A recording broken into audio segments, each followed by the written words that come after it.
ਸਭ ਤੋਂ ਪਹਿਲੇ ਮੈਂ ਤੁਹਾਡੇ ਨਾਲ ਗੱਲ ਕਰਾਂਗਾ ਸਾਪਲਾ ਸਾਹਿਬ, ਖੇਤੀ ਬਿੱਲ ਜੋ ਲੋਕ ਸਭਾ ਦੇ ਵਿੱਚ ਪਾਸ ਕਰ ਦਿੱਤਾ ਗਿਆ ਹੈ, ਪਰ ਕਿਸਾਨਾਂ ਵੱਲੋਂ ਇਸ ਬਿੱਲ ਦਾ ਵਿਰੋਧ ਕੀਤਾ ਜਾ ਰਿਹਾ ਵੱਡੇ ਪੱਧਰ ਤੇ। ਇਸ ਪਿੱਛੇ ਕੀ ਕਾਰਨ ਹਨ? ਦੇਖੋ, ਇਹਦੇ 'ਚ ਮੈਂ ਜੇ ਕਹਾਂ ਕਿ ਬਿੱਲ ਦੇ ਵਿੱਚ ਤੁਸੀਂ ਕੋਈ ਦੋਸ਼ ਲੱਭਣ ਜਾਓਗੇ ਤਾਂ ਤੁਹਾਨੂੰ ਸ਼ਾਇਦ ਕੋਈ ਨਹੀਂ ਲੱਭੇਗਾ। ਲੱਗਦਾ ਨਹੀਂ ਕਿ ਗੱਠਜੋੜ ਟੁੱਟਣ ਦੇ ਕਿਨਾਰੇ ਤੇ ਆ ਚੁੱਕਾ ਹੈ। ਕਿਉਂ ਇਸ ਤਰ੍ਹਾਂ ਦੇ ਹਾਲਾਤ ਉਤਪੰਨ ਹੋਏ, ਇਹਦੇ ਤੇ ਮੈਂ ਜ਼ਿਆਦਾ ਚਰਚਾ ਨਹੀਂ ਕਰ ਸਕਦਾ। ਸਤਿ ਸ਼੍ਰੀ ਅਕਾਲ ਜੀ, ਮੈਂ ਅੰਮ੍ਰਿਤਪਾਲ ਸਿੰਘ, ਪ੍ਰੋਗਰਾਮ ਭਖ ਦੇ ਮਸਲੇ 'ਚ। ਅੱਜ ਅਸੀਂ ਤੁਹਾਨੂੰ ਉਸ ਸ਼ਖਸੀਅਤ ਨਾਲ ਰੂਬਰੂ ਕਰਾਵਾਂਗੇ ਜਿਨ੍ਹਾਂ ਨੇ ਕੇਂਦਰ ਦੇ ਵਿੱਚ ਵੀ 5 ਸਾਲ ਮੰਤਰੀ ਮੰਡਲ ਦੀ ਸੇਵਾ ਨਿਭਾਈ ਹੈ ਅਤੇ ਪੰਜਾਬ ਦੇ ਵਿੱਚ ਵੀ ਪਿਛਲਾ ਕਾਫੀ ਲੰਬਾ ਅਰਸਾ ਜਿਹੜਾ ਬੀਜੇਪੀ ਦੇ ਸੀਨੀਅਰ ਆਗੂ ਵਜੋਂ ਆਪਣੀਆਂ ਸੇਵਾਵਾਂ ਨਿਭਾਈਆਂ ਹਨ। ਸਤਿ ਸ਼੍ਰੀ ਅਕਾਲ ਸਾਂਪਲਾ ਸਾਹਿਬ। ਸਤਿ ਸ਼੍ਰੀ ਅਕਾਲ। ਸਭ ਤੋਂ ਪਹਿਲੇ ਮੈਂ ਤੁਹਾਡੇ ਨਾਲ ਗੱਲ ਕਰਾਂਗਾ ਸਾਂਪਲਾ ਸਾਹਿਬ, ਖੇਤੀ ਬਿੱਲ ਜੋ ਲੋਕ ਸਭਾ ਦੇ ਵਿੱਚ ਪਾਸ ਕਰ ਦਿੱਤਾ ਗਿਆ ਹੈ, ਪਰ ਕਿਸਾਨਾਂ ਵੱਲੋਂ ਇਸ ਬਿੱਲ ਦਾ ਵਿਰੋਧ ਕੀਤਾ ਜਾ ਰਿਹਾ ਵੱਡੇ ਪੱਧਰ ਤੇ। ਇਸ ਪਿੱਛੇ ਕੀ ਕਾਰਨ ਹਨ? ਦੇਖੋ, ਇਹਦੇ 'ਚ ਮੈਂ ਜੇ ਕਹਾਂ ਕਿ ਬਿੱਲ ਦੇ ਵਿੱਚ ਤੁਸੀਂ ਕੋਈ ਦੋਸ਼ ਲੱਭਣ ਜਾਓਗੇ ਤਾਂ ਤੁਹਾਨੂੰ ਸ਼ਾਇਦ ਕੋਈ ਨਹੀਂ ਲੱਭੂਗਾ। ਮੈਂ ਬਹੁਤ ਸਾਰੇ ਮੀਡੀਆ ਦੇ ਦੋਸਤ ਵੀ ਜਿਹੜੇ ਬਹੁਤ ਸੀਨੀਅਰ ਨੇ, ਔਰ ਬਹੁਤ ਸਾਰੇ ਮੈਂ ਆਪਣੇ ਜਿਹੜੇ ਰਾਜਨੀਤਿਕ ਜਿਹੜੇ ਮਾਹਰ ਨੇ ਔਰ ਜਿਹੜੇ ਖੇਤੀਬਾੜੀ ਦੇ ਮਾਹਰ ਨੇ, ਉਹਨਾਂ ਸਾਰਿਆਂ ਨੂੰ ਕਈਆਂ ਨੂੰ ਪੁੱਛਿਆ ਵੀ ਦੱਸੋ ਇਹਦੇ 'ਚ ਕਿੱਥੇ ਤੁਹਾਨੂੰ ਕਮੀ ਲੱਗਦੀ ਹੈ। ਉਹ ਕੋਈ ਕਲੌਜ਼, ਉਹ ਕੋਈ ਲਾਈਨ, ਉਹ ਕੋਈ ਸ਼ਬਦ ਜਿਹਦੇ ਤੇ ਆਪਾਂ ਇਹ ਕਹਿ ਸਕੀਏ ਵੀ ਇਹਦੇ ਤੇ ਇਤਰਾਜ਼ ਹੋ ਸਕਦਾ ਹੈ ਜਾਂ ਇਹਦੇ ਤੇ ਕਿੰਤੂ ਪਰੰਤੂ ਹੈ। ਪਰ ਅੱਜ ਦੀ ਤਰੀਕ ਤੱਕ ਮੈਨੂੰ ਕਿਸੇ ਨੇ ਵੀ ਕਿਸੇ ਤਰ੍ਹਾਂ ਦੀ ਵੀ ਕੋਈ ਵੀ ਆਪੱਤੀ ਹਲੇ ਤੱਕ ਨਹੀਂ ਦਿਖਾਈ। ਹਾਂ, ਇੰਨਾ ਜ਼ਰੂਰ ਹੈ ਕਿ ਵਿਰੋਧ ਜਿਹੜਾ ਸੁਣ ਰਹੇ ਆ, ਪਰ ਕਿਉਂ ਆ ਇੱਥੋਂ ਨਾ ਤਾਂ ਮੈਨੂੰ ਹਲੇ ਤੱਕ ਮੀਡੀਆ ਦੇ ਕਿਸੇ ਪਰਸਨ ਨੇ ਕਲੀਅਰ ਕੀਤਾ, ਨਾ ਕਿਸੇ ਰਾਜਨੀਤਿਕ ਵਿਅਕਤੀ ਨੇ। ਸਿਰਫ ਇੰਨਾ ਕਹਿ ਸਕਦੇ ਕਿ ਇਹ ਵਿਰੋਧ ਬੀਜੇਪੀ ਦਾ ਵਿਰੋਧ ਕਰਨ ਦੇ ਲਈ ਵਿਰੋਧ ਹੈ, ਔਰ ਇਹਨੂੰ ਅਗਰ ਕਹਿ ਲਈਏ ਕਿ ਰਾਜਨੀਤਿਕ ਕਾਰਨਾਂ ਕਰਕੇ ਵਿਰੋਧ ਹੈ। ਅਦਰਵਾਈਜ਼ ਇਹਦੇ ਵਿੱਚ ਕਿਤੇ ਵੀ ਕੋਈ ਕਮੀ ਸਾਨੂੰ ਨਜ਼ਰ ਨਹੀਂ ਆਉਂਦੀ। ਸਾਪਲਾ ਸਾਹਿਬ, ਅਕਾਲੀ ਦਲ ਦੀ ਜੇਕਰ ਗੱਲ ਕਰੀਏ, ਅਕਾਲੀ ਦਲ ਬਾਦਲ ਦਾ ਤੁਹਾਡੇ ਨਾਲ ਨੂੰਹ ਮਾਸ ਦਾ ਰਿਸ਼ਤਾ ਸੀ, ਪਰ ਖੇਤੀ ਬਿੱਲ ਨੂੰ ਲੈ ਕੇ ਇਹ ਨੂੰਹ ਮਾਸ ਦਾ ਰਿਸ਼ਤਾ ਕਿਤੇ ਨਾ ਕਿਤੇ ਟੁੱਟਦਾ ਨਜ਼ਰ ਆ ਰਿਹਾ ਹੈ। ਹਰਸਿਮਰਤ ਕੌਰ ਬਾਦਲ ਨੇ ਵੀ ਖੇਤੀ ਬਿੱਲ ਦਾ ਵਿਰੋਧ ਕਰਦਿਆਂ ਮੰਤਰੀ ਮੰਡਲ ਤੋਂ ਅਸਤੀਫਾ ਦੇ ਦਿੱਤਾ ਹੈ। ਲੱਗਦਾ ਨਹੀਂ ਕਿ ਗੱਠਜੋੜ ਟੁੱਟਣ ਦੇ ਕਿਨਾਰੇ ਤੇ ਆ ਚੁੱਕਾ ਹੈ? ਦੇਖੋ, ਅਕਾਲੀ ਦਲ ਨੇ ਕਿਉਂ ਅਸਤੀਫਾ ਦਿੱਤਾ ਜਾਂ ਕਿਉਂ ਇਸ ਤਰ੍ਹਾਂ ਦੇ ਹਾਲਾਤ ਉਤਪੰਨ ਹੋਏ, ਇਹਦੇ ਤੇ ਮੈਂ ਜ਼ਿਆਦਾ ਚਰਚਾ ਨਹੀਂ ਕਰ ਸਕਦਾ ਅੱਜ ਦੀ ਡੇਟ 'ਚ।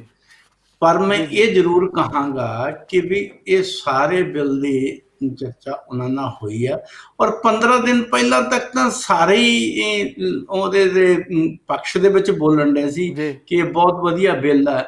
ਔਰ ਇੱਥੋਂ ਤੱਕ ਕਿ ਸਰਦਾਰ ਪ੍ਰਕਾਸ਼ ਸਿੰਘ ਬਾਦਲ ਜੀ, ਜਿਨ੍ਹਾਂ ਨੂੰ ਕਿਸਾਨਾਂ ਦੇ ਜਿਹੜੇ 3-4 ਲੀਡਰ ਹੋਏ ਨੇ, ਉਹਨਾਂ ਦੇ ਵਿੱਚੋਂ ਅਗਰ ਕੋਈ ਇਸ ਵੇਲੇ ਮੌਜੂਦਾ ਕੋਈ ਵੱਡਾ ਲੀਡਰ ਹੈ ਕਿਸਾਨਾਂ ਦਾ, ਉਹ ਪ੍ਰਕਾਸ਼ ਸਿੰਘ ਬਾਦਲ ਜੀ ਨੇ। ਔਰ ਉਹਨਾਂ ਨੇ ਵੀ ਇਹਨੂੰ ਕਿਹਾ ਕਿ 15 ਦਿਨ ਪਹਿਲਾਂ ਹੀ ਉਹਨਾਂ ਨੇ ਕਿਹਾ ਕਿ ਇਹ ਬਹੁਤ ਵਧੀਆ, ਤਿੰਨੋਂ ਹੀ ਬਿੱਲ ਜਿਹੜੇ ਆ ਉਹ ਕਿਸਾਨਾਂ ਦੇ ਹਿੱਤ ਦੇ ਵਿੱਚ ਨੇ, ਔਰ ਇਹਦੇ 'ਚ ਕਿਤੇ ਵੀ ਕਿਸਾਨਾਂ ਦਾ ਨੁਕਸਾਨ ਨਹੀਂ ਹੈ। ਸੋ ਹੁਣ ਕਿਉਂ ਉਹਦੇ ਲਈ ਉਹਨਾਂ ਨੂੰ ਇੱਥੇ ਤੱਕ ਨੌਬਤ ਆਉਣੀ ਪਈ? ਔਰ ਮੈਂ ਤਾਂ ਇਹ ਕਹਿ ਸਕਦਾ ਕਿ ਵੀ ਉਹ ਜਿੱਥੇ ਬਾਕੀ ਕਾਂਗਰਸ ਵਰਗੀਆਂ ਪਾਰਟੀਆਂ ਗੁੰਮਰਾਹ ਕਰ ਰਹੀਆਂ, ਜਾਂ communist party, Aam Aadmi party, ਇਹ ਸਾਰੀਆਂ ਜਿਹੜੀਆਂ ਉਹਨੂੰ ਗੁੰਮਰਾਹ ਕਰ ਰਹੀਆਂ, ਉਹ ਮੇਰਾ ਖਿਆਲ ਮੈਂ ਇਹ ਕਹਿ ਸਕਦਾ ਕਿ ਉਹਨਾਂ ਦੇ ਕਿਤੇ ਨਾ ਕਿਤੇ ਕਿਸਾਨਾਂ ਦੇ ਹੋਏ ਗੁੰਮਰਾਹਕੁਨ ਪ੍ਰਚਾਰ ਦਾ ਉਹ ਕਿਤੇ ਨਾ ਕਿਤੇ ਉਹਦੇ 'ਚ ਟਰੈਪ 'ਚ ਉਹਨਾਂ ਦੇ ਫਸੇ ਨੇ। ਮੈਂ ਇਹਦੇ ਤੇ ਜ਼ਿਆਦਾ ਲੰਬੀ ਤਾਂ ਨਹੀਂ ਕਹਿ ਸਕਦਾ, ਪਰ ਇਹ ਜ਼ਰੂਰ ਕਰਾਂਗਾ ਕਿ ਅੱਜ ਜਿੰਨੇ ਵੀ ਵਿਰੋਧ ਕਰਨ ਵਾਲੇ ਆ, ਇਹਨਾਂ ਸਾਰਿਆਂ ਦੇ ਮੈਨੀਫੈਸਟੋ ਅਗਰ ਦੇਖ ਲਓਗੇ ਤੁਸੀਂ, ਕਾਂਗਰਸ ਦਾ ਵੀ ਮੈਨੀਫੈਸਟੋ ਦੇਖੋਗੇ। ਮੈਂ ਥੋੜੀ ਦੇਰ ਪਹਿਲੇ ਹੀ ਕਾਂਗਰਸ ਦੇ ਪੰਜਾਬ ਦਾ ਵੀ ਮੈਨੀਫੈਸਟੋ ਪੜ੍ਹ ਰਿਹਾ ਸੀ, ਔਰ 2019 ਦੇ ਵਿੱਚ ਕੇਂਦਰ ਦਾ ਉਹਨਾਂ ਦਾ ਕਾਂਗਰਸ ਦਾ ਮੈਨੀਫੈਸਟੋ ਵੀ ਪੜ੍ਹ ਰਿਹਾ ਸੀ। ਦੋਨਾਂ ਵਿੱਚ ਸੇਮ ਗੱਲ ਕੀਤੀ ਗਈ ਸੀ ਕਿ ਅਸੀਂ ਮੰਡੀਕਰਨ ਦੇ ਵਿੱਚ ਸੁਧਾਰ ਕਰਾਂਗੇ ਔਰ ਕਿਸਾਨਾਂ ਨੂੰ ਅੰਤਰਰਾਸ਼ਟਰੀ ਬਾਜ਼ਾਰ ਦੇ ਵਿੱਚ ਔਰ ਇੰਟਰਨੈਸ਼ਨਲ ਬਾਜ਼ਾਰ ਦੇ ਵਿੱਚ ਖੁੱਲੀ ਛੂਟ ਹੋਏਗੀ। ਉਹ ਨੈਸ਼ਨਲ ਲੈਵਲ ਤੇ ਇੰਟਰਨੈਸ਼ਨਲ ਲੈਵਲ ਤੇ ਕਿਤੇ ਵੀ ਕਿਸੇ ਵੀ ਆਪਣੀ ਫਸਲ ਨੂੰ ਵੇਚਣ। ਇਹ ਉਹਨਾਂ ਦੇ ਮੈਨੀਫੈਸਟੋ ਸੀ। ਅੱਜ ਉਹਨਾਂ ਨੂੰ ਇੱਥੇ ਤੇ ਕਿਉਂ ਉਹਨਾਂ ਨੂੰ ਇਹਦੇ ਤੇ ਕਰਨਾ? ਸਿਰਫ ਮੈਂ ਤਾਂ ਇਹੀ ਸਮਝਦਾ ਕਿ ਇਹ ਬੀਜੇਪੀ ਦਾ ਵਿਰੋਧ ਕਰਨਾ ਆ, ਇਸ ਵਿਰੋਧ ਲਈ ਵਿਰੋਧ ਆ। ਅਨਥਾ ਜੋ ਉਹ ਕਹਿੰਦੇ ਸੀ, ਮੇਰੇ ਹਿਸਾਬ ਨਾਲ ਤਾਂ ਕਾਂਗਰਸ ਨੂੰ ਇਹਨੂੰ ਐਪਰੀਸ਼ੀਏਟ ਕਰਨਾ ਚਾਹੀਦਾ ਸੀ, ਔਰ ਐਪਰੀਸ਼ੀਏਟ ਕਰਦੇ ਹੋਏ, ਕਿਉਂਕਿ ਉਹਨਾਂ ਦੀ ਤੇ ਗੱਲ ਮੰਨੀ ਗਈ ਇਹਦੇ 'ਚ, ਤੇ ਕਮਿਊਨਿਸਟਾਂ ਨੇ ਵੀ ਇਹ ਗੱਲ ਕਹੀ ਹੋਊ ਆਪਣੇ 'ਚ। ਪਰ ਫਿਰ ਵੀ ਅੱਜ ਇੱਥੇ ਉਹ ਇਸ ਕਰਕੇ ਵੀ ਸ਼੍ਰੇ ਜਿਹੜਾ ਆ ਉਹ ਬੀਜੇਪੀ ਨਾਲ ਲੈ ਜਾ, ਔਰ ਭੋਲੇ ਭਾਲੇ ਕਿਸਾਨਾਂ ਨੂੰ ਜਿਹੜਾ ਗੁੰਮਰਾਹ ਕੀਤਾ ਜਾ ਰਿਹਾ। ਕਿਸੇ ਨੂੰ ਕਿਹਾ ਜਾ ਰਿਹਾ MSP ਖਤਮ ਹੋ ਜਾਣੀ ਹੈ, ਕਿਸੇ ਨੂੰ ਜੀ ਮੰਡੀ ਦਾ ਜਿਹੜਾ ਸਿਸਟਮ ਉਹ ਖਤਮ ਹੋ ਜਾਣਾ। ਕਿਸਾਨ ਆਪ ਇਹ ਮੰਗ ਕਰ ਰਿਹਾ ਸੀ ਕਿ ਸਾਨੂੰ ਖੁੱਲੇ ਬਾਜ਼ਾਰ 'ਚ ਵੇਚਣ ਦੀ ਆਗਿਆ ਹੋਣੀ ਚਾਹੀਦੀ। ਅੱਜ ਖੁੱਲੇ ਬਾਜ਼ਾਰ 'ਚ, ਔਰ ਇਹਦੇ 'ਚ ਕਿਤੇ ਵੀ ਮੰਡੀ ਕਿਤੇ ਇਫੈਕਟ ਨਹੀਂ ਹੋਈ। MSP ਪ੍ਰਧਾਨ ਮੰਤਰੀ ਜੀ ਨੇ ਬੜੇ ਖੁੱਲੇ ਸ਼ਬਦਾਂ 'ਚ ਕਿਹਾ, ਨਾ ਤਾਂ MSP ਇਹਦੇ ਤੇ ਇਫੈਕਟਡ ਹੋਏਗੀ ਔਰ ਨਾ ਹੀ ਮੰਡੀ ਸਿਸਟਮ ਦੇ ਵਿੱਚ ਕੋਈ ਵੀ ਚੇਂਜਿੰਗ ਹੋਈ। ਇਹ ਕਿਸਾਨ ਦੀ ਮਰਜ਼ੀ ਹੈ, ਉਹ ਮੰਡੀ 'ਚ ਵੇਚਣਾ ਚਾਹਵੇ ਉਹ ਮੰਡੀ ਦੇ ਤੌਰ ਤੇ ਵੇਚ ਸਕਦਾ, ਉਹ ਆਪਣੇ ਤੌਰ ਤੇ ਕਿਤੇ ਉਹਨੂੰ ਵੱਧ ਭਾਅ ਮਿਲਦਾ ਤੇ ਉਹ ਆਪਣੇ ਵੱਧ ਭਾਅ ਵੇਚ ਸਕਦਾ। ਇਹ ਕਿਸਾਨ ਨੂੰ ਖੁੱਲੀ ਛੁੱਟੀ ਦਿੱਤੀ ਹੈ, ਨਾ ਕਿ ਹੋਰ ਕਿਸੇ ਜਣੀ ਉਹਦੇ ਤੇ ਕੋਈ ਬੰਦਿਸ਼ ਲਗਾਈ ਹੈ। ਕਿਸਾਨ ਦੇ ਵਿੱਚ ਜੋ ਚਾਹੇ ਉਹ ਕਰ ਸਕਦਾ, ਚਾਹੇ ਉਹ ਮੰਡੀ ਦੇ ਸਿਸਟਮ ਦੇ ਵਿੱਚ ਜਾਵੇ, ਚਾਹੇ ਉਹ ਓਪਨ ਮਾਰਕੀਟ ਜਾਵੇ, ਚਾਹੇ ਉਹ ਜਿੱਥੇ ਚਾਹੇ ਵੇਚਣਾ ਚਾਹੇ, ਉਹ ਸਟੋਰ ਕਰਨਾ ਚਾਹੇ ਉਹ ਸਟੋਰ ਵੀ ਕਰ ਸਕਦਾ। ਕਿਸਾਨ ਨਾ ਕਿਤੇ ਇਹ ਆਰਡੀਨੈਂਸ ਲਿਆਉਣ ਤੋਂ ਪਹਿਲੇ ਕਿਸਾਨ ਜਥੇਬੰਦੀਆਂ ਨਾਲ ਕੋਈ ਸਲਾਹ ਮਸ਼ਵਰਾ ਕੀਤਾ ਗਿਆ ਸੀਗਾ? ਦੇਖੋ ਇਦਾਂ ਹੈ ਕਿ ਇਹਦੇ ਤੇ ਨੀਤੀ ਆਯੋਗ ਨੇ ਪਿਛਲੇ ਲਗਭਗ 1 ਸਾਲ ਤੋਂ ਕੰਮ ਕਰ ਰਹੀ ਹੈ, ਲਗਭਗ 1 ਸਾਲ 1.5 ਸਾਲ। ਬਹੁਤ ਸਾਰੀਆਂ ਮੀਟਿੰਗਾਂ ਹੋਈਆਂ ਔਰ ਉਹਦੇ 'ਚ ਕਿਸਾਨ ਜਥੇਬੰਦੀਆਂ ਵੀ ਸੀ, ਰਾਜਨੀਤਿਕ ਪਾਰਟੀਆਂ ਵੀ ਸੀ, ਔਰ ਈਵਨ ਦੈਨ ਸਾਰੇ ਪ੍ਰਦੇਸ਼ਾਂ ਦੇ ਮੁੱਖ ਮੰਤਰੀ ਵੀ ਸੀ। ਔਰ ਪਹਿਲੀ ਮੀਟਿੰਗ ਦੇ ਵਿੱਚ ਕੈਪਟਨ ਸਾਹਿਬ ਆਪ ਗਏ ਨਹੀਂ ਸੀ ਜਾਂ ਪੂਰੀ ਤਰ੍ਹਾਂ ਆਪਣੀ ਸਹਿਮਤੀ ਦਿੱਤੀ, ਪਰ ਆਪ ਨਹੀਂ ਗਏ। ਦੂਸਰੀ ਮੀਟਿੰਗ ਦੇ ਵਿੱਚ ਆਪ ਨਹੀਂ ਗਏ ਤੇ ਮਨਪ੍ਰੀਤ ਬਾਦਲ ਨੂੰ ਵਿੱਤ ਮੰਤਰੀ ਨੂੰ ਭੇਜਿਆ। ਵਿੱਤ ਮੰਤਰੀ ਵੀ ਬਤੌਰ ਮੁੱਖ ਮੰਤਰੀ ਜਾਂਦਾ ਔਰ ਕਾਂਗਰਸ ਦਾ ਨੁਮਾਇੰਦੇ ਦੇ ਰੂਪ ਦੇ ਵਿੱਚ ਹੀ ਗਿਆ ਸੀ, ਔਰ ਉੱਥੇ ਉਹ ਜਾ ਕੇ ਇਸ ਚੀਜ਼ ਦੀ ਸਹਿਮਤੀ ਦੇ ਕੇ ਆਏ। ਤਾਂ ਜਦੋਂ ਇਹ ਚੀਜ਼ਾਂ ਸਾਰੀਆਂ ਸਹਿਮਤੀ ਹੋਈਆਂ ਤਾਂ ਹੀ ਅੱਗੇ ਵਧਿਆ। ਐਸਾ ਨਹੀਂ ਹੈ ਕਿ ਅੱਜ ਜੋ ਮਰਜ਼ੀ ਕਹੀ ਜਾਣ, ਰਾਜਨੀਤੀ ਕਰਨ ਦੇ ਲਈ ਜੋ ਮਰਜ਼ੀ, ਪਰ ਜਿਹੜੇ ਮੀਟਿੰਗਾਂ ਦੇ ਤੱਥ ਜਿਹੜੇ ਆ ਉਹ ਤਾਂ ਸਾਹਮਣੇ ਆ ਕਿ ਮਨਪ੍ਰੀਤ ਬਾਦਲ ਜੀ ਜਾ ਕੇ ਕਹਿ ਕੇ ਆਏ ਕਿ ਹਾਂ ਵੀ ਅਸੀਂ ਇਹਦੇ 'ਚ ਸਹਿਮਤੀ ਜਤਾ ਕੇ ਆਏ। ਸਾਬਲਾ ਸਾਹਿਬ, ਤੁਸੀਂ ਦੱਸ ਰਹੇ ਸੀ ਵੱਖ-ਵੱਖ ਰਾਜਾਂ ਦੇ ਜਿਹੜੇ ਮੁੱਖ ਮੰਤਰੀ ਬੁਲਾਏ ਗਏ, ਨੁਮਾਇੰਦੇ ਬੁਲਾਏ ਗਏ, ਕਾਂਗਰਸ ਨੂੰ ਇਹਦੀ ਆਪਣਾ ਸ਼ਲਾਘਾ ਕਰਨੀ ਚਾਹੀਦੀ ਸੀ, ਪਰ ਕਿਤੇ ਨਾ ਕਿਤੇ ਵਿਰੋਧੀਆਂ ਦਾ ਇਹ ਵੀ ਕਹਿਣਾ ਹੈ ਕਿ ਤੁਹਾਡੀ ਪਾਰਟੀ ਜਿਹੜੀ ਹੈ ਬਹੁਮਤ ਵਿੱਚ ਹੈਗੀ ਹੈ, ਉਹਦਾ ਫਾਇਦਾ ਉਠਾਇਆ ਜਾ ਰਿਹਾ ਹੈ, ਮਰਜ਼ੀ ਦੇ ਫੈਸਲੇ ਲਏ ਜਾ ਰਹੇ ਨੇ, ਤਾਨਾਸ਼ਾਹੀ ਰਵੱਈਆ ਅਖਤਿਆਰ ਕਰਕੇ ਬਿੱਲ ਪਾਸ ਕਰ ਦਿੱਤੇ ਜਾ ਰਹੇ ਨੇ। ਇਹਦੇ ਬਾਰੇ ਤੁਹਾਡਾ ਕੀ ਕਹਿਣਾ?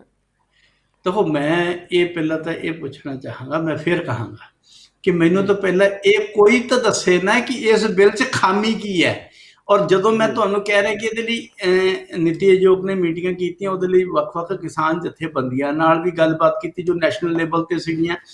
ਤੁਹਾਨੂੰ ਦੱਸਿਆ ਕਿ ਵੀ ਉਹ ਜਿਹੜੀਆਂ ਰਾਜ ਸਰਕਾਰਾਂ ਦੇ ਮੁੱਖ ਮੰਤਰੀਆਂ ਦੇ ਨਾਲ ਵੀ ਜਿਹੜੀ ਮੀਟਿੰਗ ਕੀਤੀ ਗਈ। ਔਰ ਜੇ ਆਪਾਂ ਇਹ ਕਹੀਏ ਕਿ ਬਾਕੀ ਸਾਰੀਆਂ ਜਥੇਬੰਦੀਆਂ ਦੇ ਨਾਲ ਵੀ ਮੀਟਿੰਗ ਕੀਤੀ ਗਈ ਔਰ ਕੈਬਨਿਟ ਦੇ ਵਿੱਚ ਵੀ ਤੈਅ ਹੋਇਆ। ਔਰ ਇਸ ਵੇਲੇ ਤਾਂ ਹੱਲੇ ਤੱਕ ਮੈਂ ਤੁਹਾਨੂੰ ਸਹੀ ਦੱਸਦਾ, ਫਿਰ ਕਹਾਂਗਾ ਕਿ ਕਿਸੇ ਨੂੰ ਇਹਦੇ 'ਚ ਖਾਮੀ ਨਜ਼ਰ ਨਹੀਂ ਆ ਰਹੀ।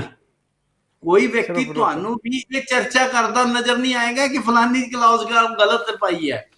ਔਰ ਉਹੀ ਕਲੌਜ਼ ਜਿਹੜੀਆਂ ਅਸੀਂ ਪਾਈਆਂ ਉਹੀ ਸੇਮ ਜਿਹੜੀਆਂ ਕਾਂਗਰਸ ਨੇ ਵੀ ਆਪਣੇ ਮੈਨੀਫੈਸਟੋ 'ਚ ਪਾਈਆਂ ਆ। ਔਰ ਕਾਂਗਰਸ ਨੇ ਤਾਂ 2017 ਦੇ ਵਿੱਚ ਪੰਜਾਬ 'ਚ ਲਾਗੂ ਕਰ ਦਿੱਤਾ ਉਹ ਮੰਡੀਕਰਨ ਬਿੱਲ ਜਿਹੜਾ, ਠੀਕ ਹੈ ਨਾ। ਔਰ ਜਦੋਂ ਇਹ ਮੀਟਿੰਗ ਦੇ ਵਿੱਚ ਇਹ ਹੋਇਆ ਸੀ ਤੇ ਇਹਨਾਂ ਨੇ ਤੇ ਜਾ ਕੇ ਛਾਤੀ ਥਪਥਪਾਈ ਸੀਗੀ ਕਿ ਇਹ ਤਾਂ ਦੇਖੋ ਜੀ ਤੁਸੀਂ ਤਾਂ ਹੁਣ ਲੱਗੇ ਆ ਕਰਨ, ਅਸੀਂ ਤਾਂ ਆਲਰੇਡੀ 2017 'ਚ ਕਰ ਦਿੱਤਾ। ਭਾਵ ਕਿਸਾਨ ਉਹ ਜਿਹੜੇ ਕਾਂਗਰਸ ਹੈ ਉਸ ਚੀਜ਼ ਦੇ ਉੱਤੇ ਆਪਣੀ ਪਿੱਠ ਥਪਥਪਾ ਰਹੀ ਸੀ ਕਿ ਅਸੀਂ ਤੁਹਾਡੇ ਨਾਲੋਂ ਅੱਗੇ ਆ, ਤੁਸੀਂ ਸਾਡੇ ਤੋਂ ਪਿੱਛੇ। ਅੱਜ ਹੋਈ ਇਸ ਚੀਜ਼ ਦਾ ਵਿਰੋਧ ਕਰਨ ਇਸ ਸਮਝ ਤੋਂ ਪਰੇ ਆ। ਸੋ ਇਹਦੇ 'ਚ ਸਿੱਧਾ ਸਮਝ ਆ ਜਾਣੀ ਚਾਹੀਦੀ ਕਿ ਰਾਜਨੀਤੀਕਰਨ ਆ, ਬਿੱਲ ਦੇ ਵਿੱਚ ਕੋਈ ਖਾਮੀ ਨਹੀਂ। ਮੈਂ ਤਾਂ ਫਿਰ ਕਿਸੇ ਨੂੰ ਕਹਿਣਾ ਕਿ ਮੈਨੂੰ ਕੋਈ ਇੱਕ ਕਲੌਜ਼, ਇੱਕ ਕੋਈ ਲਾਈਨ, ਇੱਕ ਕੋਈ ਸ਼ਬਦ ਐਸਾ ਦੱਸ ਦੇਣ ਕਿ ਜਿਹਦੇ ਤੇ ਉਹਨਾਂ ਨੂੰ ਇਤਰਾਜ਼ ਹੋਵੇ। ਸੋ ਐਸਾ ਕਿਤੇ ਨਹੀਂ ਹੈ। ਜਿਹੜਾ ਕੋਈ ਕਹਿ ਰਿਹਾ ਫਾਰਮਿੰਗ ਦੇ ਉੱਤੇ ਜੀ ਉਹ ਕਬਜ਼ਾ ਕਰ ਲੈਣੇ ਵੱਡੀ, ਇਹ ਤਾਂ ਤੁਹਾਡੀ ਇੱਛਾ ਹੈ। ਤੁਸੀਂ ਐਗਰੀਮੈਂਟ ਕਰਨਾ ਕਿਸੇ ਨੂੰ ਕੰਟਰੈਕਟ ਫਾਰਮਿੰਗ ਕਰਨੀ ਜਾਂ ਨਹੀਂ ਕਰਨੀ। ਤੁਸੀਂ ਨਹੀਂ ਕਰਨੀ ਤਾਂ ਨਾ ਕਰੋ, ਔਰ ਜੇ ਕਰਨੀ ਹੈ ਤਾਂ ਪਹਿਲਾਂ ਜਿਹੜਾ ਸੀ ਕਿ ਉਹਦੇ 'ਚ ਸ਼ਰਤਾਂ ਜਿਹੜੀਆਂ ਆ ਹੁਣ ਕਿਸਾਨ ਦੀ ਮਰਜ਼ੀ ਦੀਆਂ ਆ, ਬਿਲਕੁਲ ਕੰਟਰੈਕਟਰ ਦੀ ਮਰਜ਼ੀ ਦੀਆਂ ਨਹੀਂ ਹੈ। ਔਰ ਕਿਸਾਨ ਦੀ ਜਿਹੜੀ ਆ ਐਗਰੀਮੈਂਟ ਫਸਲ ਦੇ ਨਾਲ, ਜ਼ਮੀਨ ਦੇ ਉੱਤੇ ਕਿਸੇ ਵੀ ਹਾਲਤ ਦੇ ਵਿੱਚ ਉਹ ਕਬਜ਼ਾ ਨਹੀਂ ਕਰ ਸਕਦਾ। ਜ਼ਮੀਨ ਦਾ ਮਾਲਕ ਹਮੇਸ਼ਾ ਕਿਸਾਨ ਹੀ ਰਹੇਗਾ। ਇਹਦੇ 'ਚ ਖਾਸੀਅਤ ਇਹਦੇ ਰੱਖੀ ਹੈ। ਹੁਣ ਮੈਂ ਬਹੁਤ ਸਾਰਿਆਂ ਨੂੰ ਦੇਖ ਰਿਹਾ ਸੀ ਕਿ ਕਈਆਂ ਨੂੰ ਇਹ ਬਹਿਸ ਕਰਦੇ ਵੀ ਸੁਣਿਆ ਉਹ ਜੀ ਐਸਡੀਐਮ ਦੇ ਜਾਣਗੇ, ਡੀਸੀ ਦੇ ਕਿੱਦਾਂ ਜਾਣਗੇ। ਇਹ ਐਸਡੀਐਮ ਜਾਂ ਡੀਸੀ ਦੇ ਉੱਤੋਂ ਅੱਗੇ ਜਾਣਗੇ ਨਹੀਂ, ਐਸਾ ਕਿਤੇ ਨਹੀਂ। ਇਹ ਜੀ ਸਿਰਫ ਇਸ ਕਰਕੇ ਆ ਕਿ ਕਿਸਾਨ, ਗਰੀਬ ਛੋਟਾ ਕਿਸਾਨ ਹੈ, ਉਹ ਕੋਰਟ ਦੇ ਵਿੱਚ ਜਾ ਕੇ ਵਕੀਲਾਂ ਦੀ ਫੀਸ ਦੇਣ ਦੇ ਵਿੱਚ ਸੰਭਵਤਾ ਨਹੀਂ ਹੋਏਗੀ, ਪਰ ਉਹ ਜੀ ਛੇਤੀ ਤੋਂ ਲਾਗੇ ਸੁਣਵਾਈ ਕਰਨ ਦੇ ਲਈ ਉਹ ਸਿੱਧਾ ਐਸਡੀਐਮ ਨੂੰ ਵੀ ਅਪਰੋਚ ਕਰ ਸਕਦਾ ਆ, ਬਿਲਕੁਲ ਉਸ ਤੋਂ ਬਿਲਕੁਲ ਬਾਅਦ ਡੀਸੀ ਨੂੰ ਵੀ ਕਰ ਸਕਦਾ। ਔਰ ਅੱਗੇ ਅਗਰ ਕਿਤੇ ਜਾਣਾ ਆ ਤਾਂ ਉਹ ਕੋਰਟ ਕਿਸੇ ਲਈ ਰੁਕਾਵਟ ਹੈ, ਐਸੇ ਕਿਤੇ ਬੰਦਿਸ਼ ਲਾਤੀ, ਐਸਾ ਤਾਂ ਕਿਤੇ ਵੀ ਨਹੀਂ ਹੈ। ਸੋ ਇਹ ਬਿਨਾਂ ਮਤਲਬ ਦੇ ਭਰਮ ਭੁਲੇਖੇ ਜਿਹੜੇ ਪਾਏ ਆ, ਉਹ ਇਹ ਸਿਰਫ ਇੰਨਾ ਸੀ ਕਿ ਕਿਸਾਨ ਜਿਹੜਾ, ਗਰੀਬ ਜਿਹੜਾ ਆ, ਉਹ ਕਚਹਿਰੀਆਂ ਦੇ ਚੱਕਰ 'ਚ ਨਾ ਪੈ ਕੇ ਸਿੱਧਾ ਐਸਡੀਐਮ ਤੱਕ ਵੀ ਅਪਰੋਚ ਕਰਕੇ ਆਪਣੀ ਗੱਲ ਉੱਥੇ ਰੱਖ ਸਕਦਾ ਆ। ਇਸ ਕਰਕੇ ਕੀਤਾ ਗਿਆ, ਨਾ ਕਿ ਵੀ ਉਹ ਪ੍ਰੈਸ਼ਰ ਥੱਲੇ ਰਹੇਗਾ ਜਾਂ ਹੋਰ ਕੋਈ ਕਾਰਨ। ਸੋ ਇਹਨੂੰ ਸਮਝਣ ਦੀ ਲੋੜ ਸੀ, ਇਹਨੂੰ ਤਾਂ ਐਪਰੀਸ਼ੀਏਟ ਕਰਨਾ ਚਾਹੀਦਾ ਸੀ ਕਿ ਕਿਸਾਨ ਜਿਹੜਾ ਆ ਉਹ ਛੋਟੇ ਤੋਂ ਛੋਟੇ ਲੈਵਲ ਤੇ ਇੱਕ ਆਮ ਆਦਮੀ ਦੀ ਪਹੁੰਚ ਤੱਕ ਵੀ ਇਨਸਾਫ ਦੇ ਲਈ ਗੁਹਾਰ ਲਗਾ ਸਕਦਾ ਹੈ। ਸਾਂਪਲਾ ਸਾਹਿਬ ਦਾ ਸਿੱਧੇ ਤੇ ਸਾਫ਼ ਤੌਰ ਤੇ ਕਹਿਣਾ ਹੈ ਕਿ ਇਹਦੇ ਵਿੱਚ ਕੋਈ ਇਸ ਤਰ੍ਹਾਂ ਦੀ ਗੱਲ ਨਹੀਂ ਜਿਹਦੇ ਨਾਲ ਕਿਸਾਨਾਂ ਨੂੰ ਜਿਹੜਾ ਮੁਸ਼ਕਲਾਂ ਦਾ ਸਾਹਮਣਾ ਕਰਨਾ ਪਏਗਾ। ਤੇ ਸਾਂਪਲਾ ਸਾਹਿਬ, ਮੈਂ ਨਾ ਜਾਂਦੇ ਜਾਂਦੇ ਇੱਕ ਆਖਰੀ ਸਵਾਲ ਤੁਹਾਨੂੰ ਪੁੱਛਣਾ ਚਾਹੁੰਦਾ ਵਾਂ, ਜਿਹਦਾ ਸਾਡੇ ਦਰਸ਼ਕਾਂ ਨੂੰ ਵੀ ਬੜੀ ਬੇਸਬਰੀ ਨਾਲ ਇੰਤਜ਼ਾਰ ਹੋਏਗਾ। ਪੰਜਾਬ ਦੇ ਵਿੱਚ ਬਹੁਤ ਜਲਦੀ ਵਿਧਾਨ ਸਭਾ ਚੋਣਾਂ ਹੋਣ ਵਾਲੀਆਂ ਨੇ। ਕੀ ਵਿਧਾਨ ਸਭਾ ਚੋਣਾਂ ਦੇ ਵਿੱਚ ਬੀਜੇਪੀ ਤੇ ਅਕਾਲੀ ਦਲ ਦਾ ਜਿਹੜਾ 9 ਮਾਸ ਦਾ ਰਿਸ਼ਤਾ ਹੈ, ਇਹ ਚੋਣਾਂ ਇਕੱਠੇ ਲੜਨਗੇ? ਦੇਖੋ, ਹਾਲੇ ਤੱਕ ਕਿਸੇ ਨੇ ਵੀ ਕੋਈ ਇਦਾਂ ਦੀ ਗੱਲ ਤਾਂ ਨਹੀਂ ਆਈ, ਪਰ ਮੇਰਾ ਖਿਆਲ ਇਹ ਹਾਲੇ ਗੱਲ ਨਹੀਂ ਹੈ।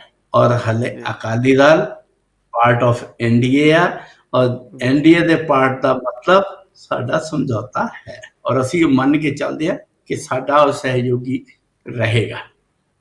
ਸੋ ਅਸੀਂ ਧੰਨਵਾਦੀ ਹਾਂ ਸਾਂਪਲਾ ਸਾਹਿਬ, ਤੁਸੀਂ ਬੜੇ ਸੋਹਣੇ ਤੇ ਸੁਚੱਜੇ ਸ਼ਬਦਾਂ ਦੇ ਨਾਲ, ਥੋੜ੍ਹੇ ਸ਼ਬਦਾਂ ਦੇ ਵਿੱਚ ਸਾਡੇ ਦਰਸ਼ਕਾਂ ਨੂੰ ਦੱਸਿਆ ਇਹ ਜੋ ਖੇਤੀ ਬਿੱਲ ਪਾਸ ਕੀਤਾ ਗਿਆ ਇਹ ਕਿਸਾਨਾਂ ਦੇ ਹਿੱਤਾਂ ਵਾਸਤੇ ਹੈ, ਤੇ ਕਦੇ ਵੀ ਬੀਜੇਪੀ ਸਰਕਾਰ ਵੱਲੋਂ ਕੋਈ ਅਜਿਹਾ ਕੰਮ ਨਹੀਂ ਕੀਤਾ ਜਾਏਗਾ ਜਿਹਦੇ ਨਾਲ ਜਨਤਾ ਨੂੰ ਪਰੇਸ਼ਾਨੀਆਂ ਦਾ ਸਾਹਮਣਾ ਕਰਨਾ ਪਏਗਾ। ਸੋ ਅਸੀਂ ਬਹੁਤ ਬਹੁਤ ਧੰਨਵਾਦੀ ਹਾਂ ਤੁਹਾਡੇ ਸਾਂਪਲਾ ਜੀ।